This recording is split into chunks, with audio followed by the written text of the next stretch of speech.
As you can see by that footage, our FJ Cruiser is no stranger to dusty roads.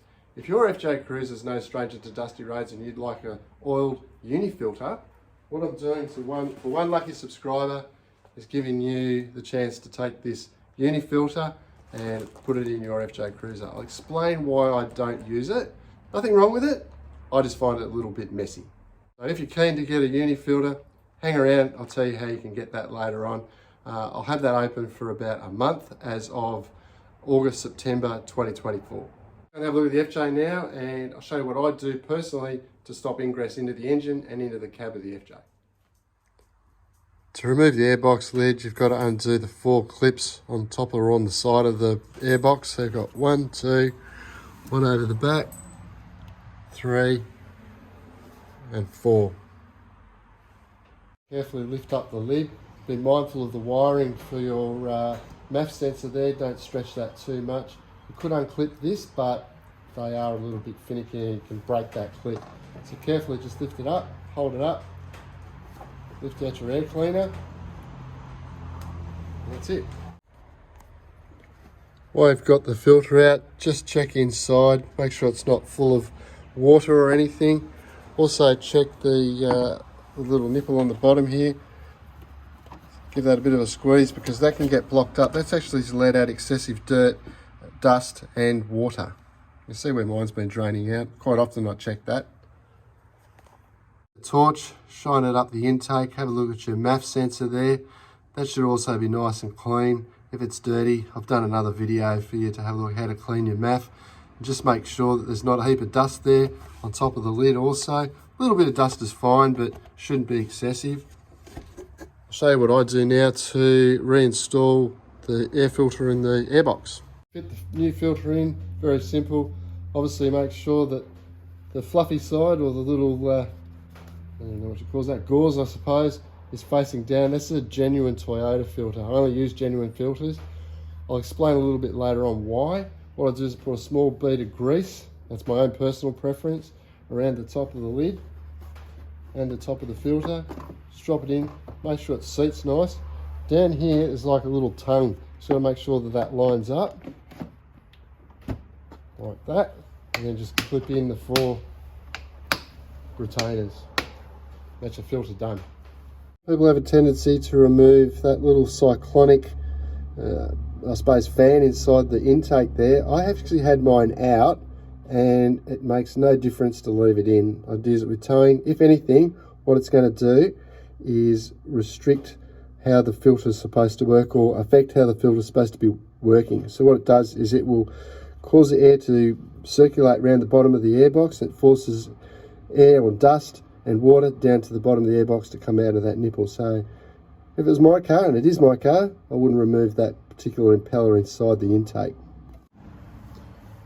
Should probably also explain where that particular little impeller is. It's actually in the intake tube of your airbox through here. So to gain access to that, you can pop your filter out, have a look down inside, see if it's actually there or not. If it's there, I personally would leave it. That's how Toyota designed it, and I dare say Toyota knows more about this stuff than us. As I said, it forces that dust out of that particular little bleeder nipple there. So it's just inside this little tube that goes through to your front guard. As I said before, my personal preference is for the standard Toyota filter. I know that that's a little bit of conjecture. Yeah, some people don't like them because they don't think they filter. I personally have never had an issue with them. As I said, I tend to put a bit of grease around the lip of it. I've also got one of these Fleet Guard tops for my snorkel. That's supposed to be like a cyclic filter, very similar I suppose what I was talking about before in the airbox. I've also got a sock that goes over my snorkel. That I have used, and I think that in combination with the standard filter is quite a good option. I've also got a uni filter. Now this is a proper FJ Cruiser one, as you can see. I'm sure it's fine, but it's messy. Hence why I've got gloves on. I've just literally just pulled it out of the cupboard and the things are all oily. I just don't like messing with it. If there's a subscriber out there that's local and wants that, if you leave a comment and tell me the trip that you want to take it on, I'll happily give it to you. So yeah, if someone wants that, there's a free one, and I'll leave that open for the next month or so as of, August 2024. So if you want a uni filter, tell me the trip that you want to take it on and I'll give it to you. Here's that sock I was telling you about that I put on the face of my snorkel. It's actually clean. It's, it stays in that bag most of the time. What I do is I put a bit of filter oil on it, and then I've also got the cleaner. I'll show you how I fit that now. That's with the sock fitted. It doesn't actually come off there, believe it or not, so it hasn't been on for a little while. What it does do, however, when it's all oily, is it'll stain the plastic, but it comes off, so it's not really a drama. Found that to be a fairly good, solution to the problem, I guess, of dust ingress into the air boxes. A little bit difficult one-handed, but you get the idea. So it does sit on there and it does stay on there. Maybe a little bit difficult to see, but on the back of my snorkel, I've drilled a small hole. Probably doesn't do anything, but it makes me feel better. When it's torrential rain, that'll suck in a fair bit of air. And what I've noticed, water. What I've noticed is with that hole in the back, I get quite a bit of water that actually runs down while we're driving along. Because as good as the TJM snorkel is, it doesn't actually have a drain. So I'm thinking it probably fills up with water to a degree. Now, cabin filter is the other area where dust can come in. I'll show you how you change that. There's a little, stopper. It slows the glove box falling off, or falling down, I should say. Just pop that one off at the bottom. Then up the top, there's a couple of little prongs. You got to push those in towards the center of the glove box. I'll just pop those off. I can't do it one-handed, and I'll show you what it looks like. So there's the little prong each side of the glove box there. Goes up into the recess there. Then you've got your cabin filter. That's the little door that you want to open. So what you do is you push those in each side.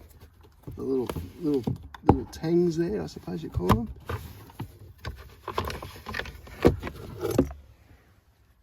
That brings it out. So as you can see, pretty grubby, but it's nice and clean on the other side.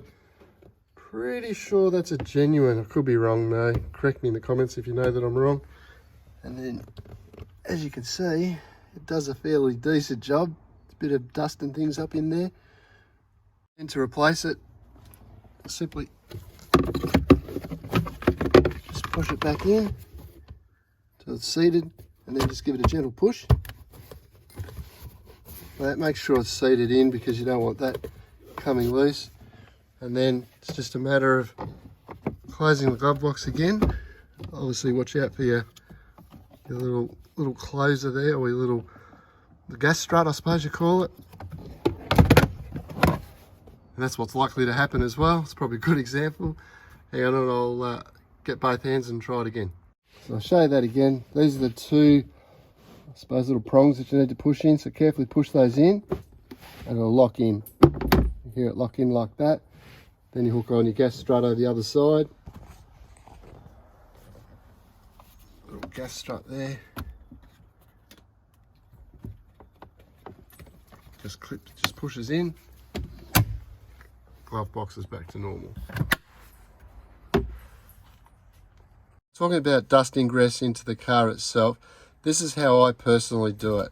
Obviously everybody's got their own ideas on how this works, but I have my recircle off, so light is not illuminated. What that does is creates a positive air pressure within the vehicle. I then also have the fan on, and as strange as that sounds, that forces the air through into the cab, but it's got to go through the cabin filter. So you do need to change the cabin filters probably more often. I find that I don't get dust inside the car that way. Works for me. Let me know in the comments what you do or what you think of that particular process. Now back to this uni filter. It will come with all the oil and everything, the cleaning product. Won't come with the K&N stuff because I use that for my sock there. So the reason I don't use it is I've basically just found it too messy. So it's completely up to you what you're happy to deal with. Also comes with brand new pre-filters as well. So as I said, if you're keen on that, leave a comment, and we'll go from there. There you have it. Hopefully got some value out of the episode. If you want that uni filter and you're an Australian subscriber, stick a comment in the comments below on what trip you want to take that filter on, and I'll happily send it out to you. As I said, I'll pull that out of just random, or I'll get someone else to pick it for me. No vested interest whatsoever. So yeah, hopefully a subscriber gets some value out of it. Yeah, if you want to give us a thumbs up, much appreciated. Better still, subscribe, and we'll catch you on the next one.